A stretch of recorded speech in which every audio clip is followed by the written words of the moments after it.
नमस्कार। घटना चक्र बुक वीडियो के इस शैक्षणिक मंच पर आपका स्वागत है।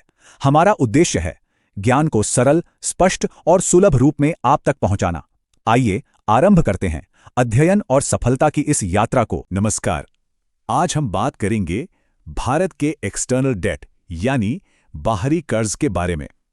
हाल ही में जो नए आंकड़े आए हैं वो देश की इकोनॉमिक हेल्थ के बारे में क्या बताते हैं, चलिए समझते हैं। तो आज हम क्या क्या कवर करने वाले हैं।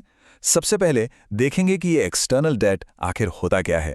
फिर भारत के लेटेस्ट नंबर्स पर एक नज़र डालेंगे, मजबूत डॉलर का इस पर क्या असर पड़ा है वो समझेंगे, और फिर देखेंगे कि ये सब हमारी इकोनॉमी की स्थिरता के बारे में क्या कहता है। तो सबसे पहले ये एक्सटर्नल डेट होता क्या है। देखिए, किसी भी देश का जो बाहरी कर्ज होता है ना, वो उसकी इकोनॉमिक स्टेबिलिटी और दुनिया में उसकी स्टैंडिंग का एक बहुत बड़ा इंडिकेटर होता है। अगर आसान भाषा में कहें तो एक्सटर्नल डेट वो पैसा है जो एक देश को दूसरे देशों के लोगों या संस्थाओं को चुकाना होता है। इसमें सरकार का कर्ज भी आता है, कंपनियों का भी और बैंकों का भी। असल में ये दिखाता है कि कोई देश इंटरनेशनल कैपिटल यानी विदेशी पैसे पर कितना निर्भर है। तो चलिए अब आते हैं भारत के आंकड़ों पर। देखते हैं कि सितंबर 2023 के आखिर में क्या तस्वीर निकल कर आई।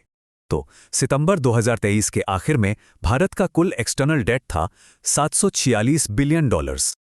अब पहली नज़र में तो ये अच्छी खबर लगती है ना? क्योंकि पिछली तिमाही से अगर तुलना करें तो कर्ज की कुल रकम में $0.7 बिलियन की हल्की सी कमी आई है। लेकिन यही कहानी थोड़ी दिलचस्प हो जाती है। कर्ज तो कम हुआ, पर जो डेट टू जीडीपी रेशियो है यानी जीडीपी के मुकाबले कर्ज का अनुपात वो बढ़ गया। जून 2023 में ये 18.9% था, जो सितंबर तक बढ़कर 19.2% हो गया। तो इसका मतलब है कि जो दिख रहा है कहानी उससे कहीं ज्यादा गहरी है। तो फिर इन आंकड़ों के पीछे की असली कहानी क्या है, चलिए इसे ही समझते हैं। सवाल तो यही है कि भाई अगर कर्ज की रकम कम हुई तो फिर डेट टू जीडीपी रेशियो ऊपर क्यों चला गया? और इसका जवाब छिपा है करेंसी के उतार चढ़ाव में। देखिए, ये जो $0.7 बिलियन की कमी दिख रही है ना, वो असल में थोड़ी भ्रामक है। अगर हम करेंसी के असर को हटा दें तो असल में हमारा कर्ज $9.3 बिलियन बढ़ा है। हुआ ये कि भारतीय रुपये और येन जैसी दूसरी करेंसीज के मुकाबले अमेरिकी डॉलर काफी मजबूत हो गया। इसी वजह से हमें कागज पर $10.1 बिलियन का वैल्यूएशन गेन या मूल्यांकन लाभ हुआ, और इसी लाभ ने कर्ज के असली बोझ को, मतलब जो असल में बढ़ा था, उसे छिपा लिया।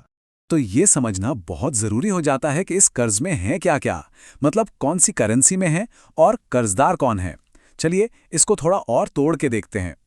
अब देखिए, भारत के बाहरी कर्ज में सबसे बड़ा हिस्सा लगभग 54% अमेरिकी डॉलर का है। इसके बाद नंबर आता है भारतीय रुपये का, जो करीब 30% है, और फिर जापानी येन का। इससे एक बात तो साफ है, डॉलर के भावों में जरा सा भी उतार चढ़ाव हमारे कर्ज पर सीधा और बड़ा असर डालता है। अच्छा, अब सवाल ये कि ये कर्ज लिया किसने है? तो इसमें सबसे बड़ा हिस्सा करीब 36% नॉन फाइनेंशियल कॉरपोरेशंस यानी सामान्य कंपनियों का है। उनके बाद आते हैं बैंक और फिर सरकार। और ये कर्ज किस शक्ल में है? तो सबसे ज्यादा लगभग 35% पारंपरिक लोन्स के रूप में है। तो इन सब आंकड़ों के बीच बड़ी पिक्चर क्या है? हमारी अर्थव्यवस्था की ओवरऑल स्टेबिलिटी कैसी है? इसका जवाब हमें फाइनेंशियल स्टेबिलिटी रिपोर्ट से मिलता है। रिपोर्ट में साफ साफ कहा गया है कि एक अनिश्चित और चुनौतीपूर्ण वैश्विक माहौल के बावजूद भारतीय अर्थव्यवस्था मजबूती से बढ़ रही है। रिपोर्ट के मुताबिक हमारी अर्थव्यवस्था की ताकत क्या है? वो है हमारी मजबूत घरेलू मांग, काबू में रहती महंगाई, सरकार की समझदारी भरी नीतियां और हमारा मजबूत बैंकिंग और फाइनेंशियल सिस्टम। तो ये सब देखकर एक भरोसा मिलता है कि बाहरी झटकों के बावजूद हमारे फंडामेंटल्स, हमारी बुनियाद मजबूत हैं। तो फिर इन सब बातों का निचोड़ क्या है? What's the final take away? Take away ये है कि भारतीय अर्थव्यवस्था में दम तो है, वो लचीली है, लेकिन हमारे कर्ज की ये कहानी साफ दिखाती है कि हम दुनिया की करेंसीज के उतार चढ़ाव और खासतौर पर अमेरिकी डॉलर पर कितने ज्यादा निर्भर हैं।